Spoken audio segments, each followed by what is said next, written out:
Hello friend, स्वागत है आपके अपने यूट्यूब चैनल एग्जाम में डीजी में। यदि आप आज का जो हिंदी एडिटोरियल देखेंगे उस जिसका जो टाइटल है आप Patel eight the helm. Friend, ये जितने भी इम्पोर्टेंट वोकेबलरी लिया गया है उसी एडिटोरियल से लिया गया है। आप जरूर जाके उस एडिटोरियल को चेकआउट करें। फ्रेंड, ये मेरे कहने का मतलब ये हुआ, यदि आप इस वीडियो को देखते हैं, जितने भी इम्पोर्टेंट वोकेबलरी है और वहाँ जाके उसको रीड करते हैं तो आपका कॉन्सेप्ट बिल्कुल क्लियर हो जाएगा। Friend, let's start. ये लेक्चर नंबर 22 है। इससे पहले 21 अपलोड हो चुका है, आप जरूर जाके उसको चेक करें।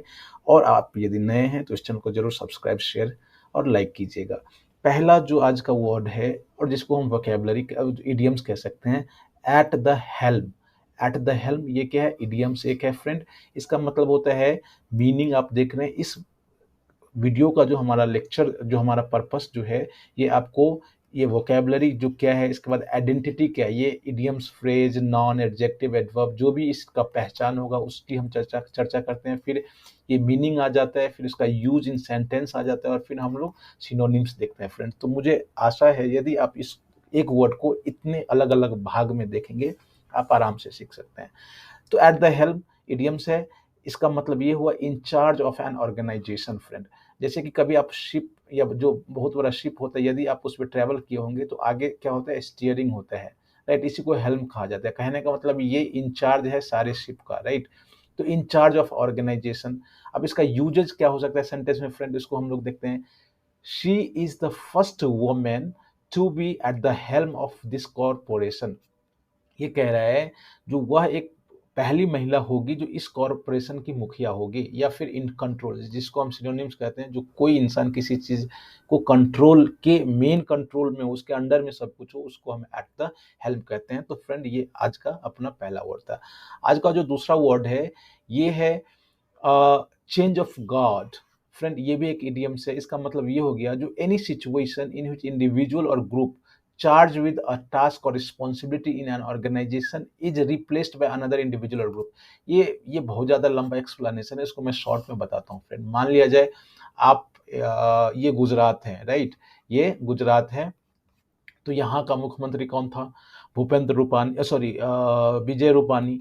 और उसको रिप्लेस किया गया किससे? भूपेंद्र पटेल से। तो क्या हुआ? चेंज ऑफ गार्ड हुआ। आप समझ रहे हैं, जब किसी इंडिविजुअल जो किसी चीज के लिए रिस्पॉन्सिबल था और उसको आपने बदल के कोई दूसरा आदमी को रिप्लेस किया, तो उसको हम चेंज ऑफ गार्ड कहते हैं। क्लियर? Concept clear? फ्रेंड, मैं आपसे रिक्वेस्ट करता हूं, यदि आप नए हैं तो जरूर चैनल को सब्सक्राइब कीजिएगा। यहाँ मिलता है आपको द हिंदू एडिटोरियल का एनालिसिस। उसके बाद आपको मिलेगा क्या? जो वोकेबलरी, और जो थर्ड हमारा होता है जो कॉमन एरर का क्लास होता है। फ्रेंड, तो ये तीनों किसी भी एग्जाम के इंग्लिश के लिए काफ़ी होगा, राइट।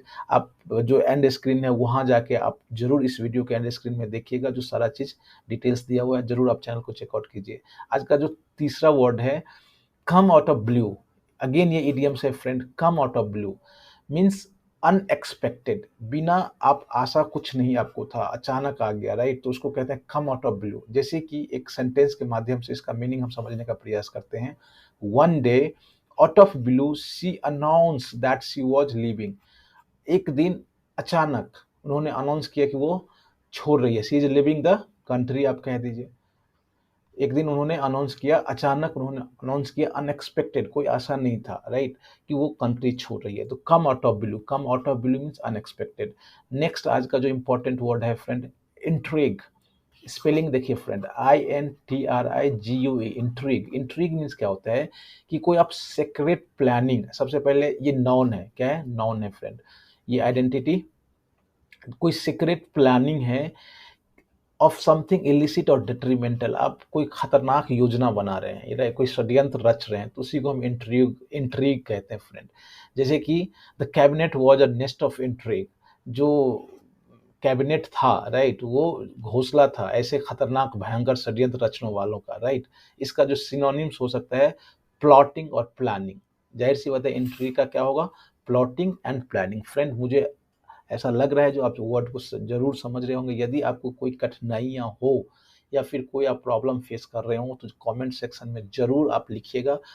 हम लोग और क्या कर सकते हैं, हम लोग और क्या कर सकते हैं, आप की इंग्लिश को स्ट्रॉन्ग करने के लिए, चाहे आप डेप्टी डायरेक्टर जो अभी निकला हुआ है इसका फॉर्म भरे हो, या फिर एपीएफसी का जो फॉर्म आ रहा है, फिर या एनडीए है, या सीडीएस है, या फिर एसएससी है, या फिर बैंक है, कहीं भी जहां इंग्लिश की एग्जाम होती है, आप जरूर वहां से क्वेश्चन पेपर को देखिए और इस चैनल को मैच करवाइए, राइट। आपको पता चलेगा जो यहाँ सारे मटेरियल्स प्रोवाइड किए जा रहे हैं।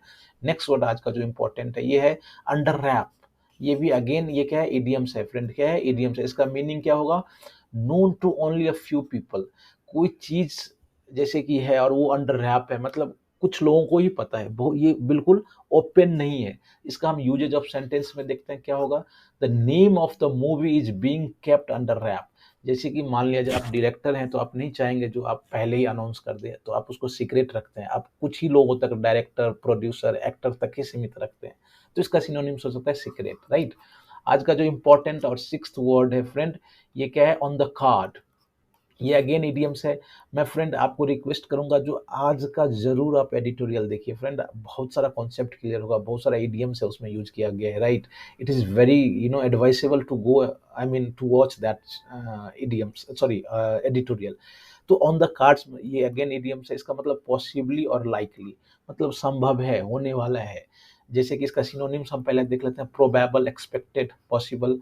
यूजेज ऑफ सेंटेंस क्या होगा, marriage has been on the card from day one, मतलब पहले ही दिन से उसके लिए मैरिज क्या था, बिल्कुल ऑन द कार्ड, मतलब पॉसिबल था। तो ऑन द कार्ड आप कह सकते हैं फ्रेंड, राइट। आज का जो सेवेंथ वर्ड है स्टार्कली। स्टार्कली ये एडवर्ब है फ्रेंड। आपको पता होगा एडवर्ब क्या होता है, जो नॉन प्रोनाउन और एडजेक्टिव की विशेषता को बताता है उसको एडवर्ब कहते हैं। अब स्टार्कली मतलब क्या होता है, जो कि एक ऐसा तरीका, दैट इज सीवियर और हार्श इन अपियरेंस और आउटलाइन। कोई चीज बहुत ही ज्यादा अटर हो, एब्सोल्यूट हो, बिल्कुल, मतलब आप समझ रहे हैं। जैसे कि एक सेंटेंस के माध्यम से उसको हम समझने की कोशिश करेंगे। द स्कार स्टूड और starkly against the bronzed skin. मान लिया जाए कोई कोई कोई कोई किसी इंसान के बॉडी पे जो कि बिल्कुल बढ़िया है और उस पे कोई स्कार है, तो वो बिल्कुल अलग से दिख जाता है, आप समझ रहे हैं। तो इन अ वे दैट इज सीवियर और हार्श इन अपीयरेंस, बहुत खराब दिखाई देता हो, या आउटलाइन हो उसका बहुत ही खराब आउटलाइन हो, उसको हम स्टार्कली कहते हैं। इसका होगा अटर और एब्सोल्यूट, राइट। आज का जो इंपॉर्टेंट नेक्स्ट वर्ड है, it is very good word friend. Many exam has asked this question like SSC, UPSC, NDA, CDS, right. So restive मतलब क्या होता है, ये एक एडजेक्टिव है फ्रेंड। इसका मतलब ये हो गया जो unable to remain still, silent और submissive, specially because of boredom और डिससेटिस्फैक्शन। सपोज कि आप कहीं जॉब कर रहे हैं, राइट, कोई ऑर्गेनाइजेशन में, और आप बहुत मेहनत कर रहे हैं, आपको बार बार सैलरी बढ़ाने की बात हो रही है, और वो कह रहे हैं हाँ ठीक है, कर रहे हैं, और इस तरह से 2 साल बीत गया। तो आप क्या है, हो रहे हैं, अब आप परेशान हो रहे हैं, अनईजी फील कर रहे हैं। क्या कर रहे हैं, अनईजी फील, रेस्टलेस हो रहे हैं, टेंस हो रहे हैं। अब आप उसको सहेंगे नहीं, बिकॉज यू आर डिससेटिस्फाइड, आप संतुष्ट नहीं है उसके व्यवहार से, उसके कामकाज से, राइट। उसके सैलरी नहीं बढ़ाने से आप सेटिस्फाइड नहीं है।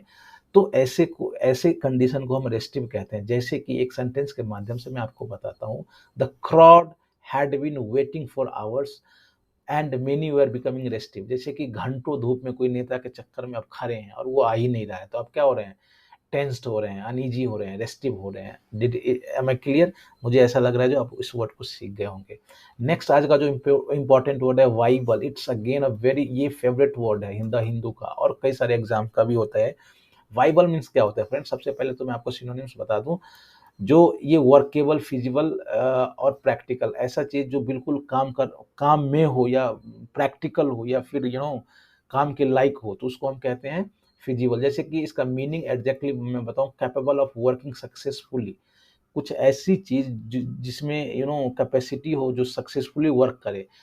तो इसका जो सेंटेंस, ये एडजेक्टिव है फ्रेंड। इसका यदि हम यूज इन सेंटेंस देखें, the proposed investment was economically viable. जैसे कि जो इन्वेस्टमेंट जो प्रोपोज्ड है, वो ऐसा लग रहा है जो आर्थिक रूप से संभव है, मतलब अच्छा है, राइट। तो इसको हम कहते हैं viable. Friend again I request, if you are new to this channel, please like, subscribe and share. हम लोग बहुत मेहनत कर रहे हैं फ्रेंड, ये आपका अपना यूट्यूब फैमिली है, राइट। इसको आप जितना ग्रो करेंगे हमें भी अच्छा लगेगा और आपको भी अच्छा लगेगा। और जितने भी नीडी स्टूडेंट है, जिसको इतने महंगे महंगे कोचिंग नहीं, वहाँ वो he is not capable of taking that costly coachings, तो इंग्लिश के लिए ये चैनल डेडिकेटेड है फ्रेंड। मैं again I am telling you, आप जरूर सब्सक्राइब और लाइक कीजिएगा। Let's start again. जो आज का 10th इंपॉर्टेंट वर्ड है मीन्स रडर। रडर मीन्स क्या होता है फ्रेंड? इसका जो एग्जैक्ट मीनिंग है कि कोई जहाज है, इसके नीचे जो जहाज जिस ऐसा यंत्र जिससे हम डायरेक्शन चेंज करते हो, राइट? इतना mechanically I can not make you understand, लेकिन जैसे कि कोई कार है तो स्टीयरिंग है, और स्टीयरिंग कहाँ से जुड़ा होता है? नीचे से, जो कि कार का डायरेक्शन आप जैसे ही स्टीयरिंग को घुमाएंगे तो फिर ऐसा कुछ होगा यहाँ जो डायरेक्शन चेंज होगा। तो रडर इसका जो लिटरल मीनिंग ये है, लेकिन हम इसको एनी सेंटेंस में क्या यूज कर सकते हैं? ये नॉन है, जैसे कि अ गाइडिंग फोर्स और स्ट्रेटजी। क्या? अ गाइडिंग फोर्स और स्ट्रेटजी। जैसे कि यदि आप आज के एडिटोरियल को पढ़िएगा तो वहां आपको एक सेंटेंस मिलेगा, the Congress party is rudderless. क्या है? रडरलेस। इसका मतलब हो गया जो ये पार्टी जो है वहाँ कोई गाइडिंग फोर्स या स्ट्रेटजी नहीं है, इसलिए वो रडरलेस है। Am I clear? मुझे ऐसे लग रहा है जो आप इस वर्ड को सीख गए होंगे। आज का जो इंपॉर्टेंट 11th वर्ड है friend, it's again very fascinating and good word, entrenched.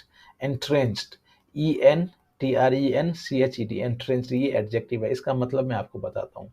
सबसे पहले तो कोई ऐसा चीज जो फॉर्मली एस्टेब्लिश्ड हो, मतलब बिल्कुल मजबूती से एस्टेब्लिश्ड हो, और डिफिकल्ट और अनलाइकली टू चेंज, और ये मतलब बदल नहीं सकता। मैं आपको आम भाषा में ऐसा बताऊंगा, जो ऐसा चीज जो बिल्कुल स्थापित हो और जल्दी बदला नहीं जा सके, राइट? इसका जो यूज इन सेंटेंस है ये हो जाएगा an entrench resistant to change.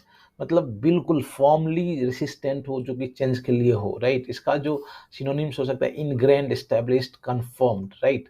तो इस तरह से आज का 11th वर्ड है, ये अब तक हम लोग कंप्लीट कर चुके हैं। आज का जो 12th वर्ड है friend, it's again very good word, war house. War house, right?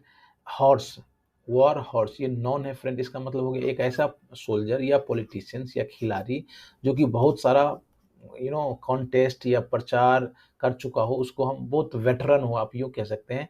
इस एडिटोरियल में BS येदुरप्पा के लिए, जो कर्नाटका का फॉर्मर CM था, उसके लिए यूज किया गया, he is war horse, an old political war horse. आप कह सकते हैं BS Yediyurappa is an old political war horse. Friend, आज का जो 13 वर्ड्स है ये स्टैंड ऑफ है। ये वर्ड बहुत ही है। ये वर्ड सबसे पहले मुझे सबसे ज्यादा फैसिनेटिंग जब लगा, जब China and India stand off, ये वर्ड में हजारों बार देख चुका था फ्रेंड, राइट? स्टैंड ऑफ मतलब होता है deadlock between two equally matched opponent in a dispute, और कोई कंफ्लिक्ट हो या डिस्प्यूट हो, और दो इक्वली मैच्ड अपोनेंट, विरोधी, एक दूसरे के सामने खड़े हो, डेडलॉक हो, तो उसको हम कहते हैं स्टैंड ऑफ। ये नॉन है फ्रेंड। जैसे कि इसका एक सेंटेंस में बता दूं, the 16 day old stand off was no closer to being resolve. Resolve means हाल सोल्यूशन। तो कह रहा है ये जो 16 दिन से डेडलॉक है वो कहीं रिजॉल्व के आसपास भी नहीं है। इसका जो सिनोनिम्स हो सकता है friend, stalemate, deadlock, impasse, standstill, ये सब आप याद रखिएगा, बहुत ही इंपॉर्टेंट वर्ड है, आपको कहीं भी काम आ सकता है फ्रेंड। एंड आज का जो लास्ट वर्ड है ये है फील द हीट। ये इडियम्स है friend, it's a very good idioms, right? ये बहुत जगह पूछा जाता है friend. Feel the heat, to encounter an uncomfortable situation. यदि आप इस सेंटेंस को, एडिटोरियल को देखिएगा तो इसमें ये लिखा हुआ है, the CM of Haryana mister Khattar feels the heat due to the standoff between the Jat farmers and the BJP। ये आप वहाँ का ये वर्ड है, मैं यहाँ से एग्जांपल लिया हूँ फ्रेंड। इस तरह से हम लोगों ने 14 वर्ड्स देखा, मुझे 14 वर्ड्स इंपॉर्टेंट लगा था, मैंने बता दिया। अब ये आपका काम है, इसको लाइक कीजिए, सब्सक्राइब कीजिए, शेयर कीजिए अपने वेल विशर फ्रेंड, जितने भी आपके चाहने वाले हैं सबके बीच, और फैला दीजिए। इसी तरह से हम लोग लेके आएंगे important word. Thank you very much, see you tomorrow, bye bye.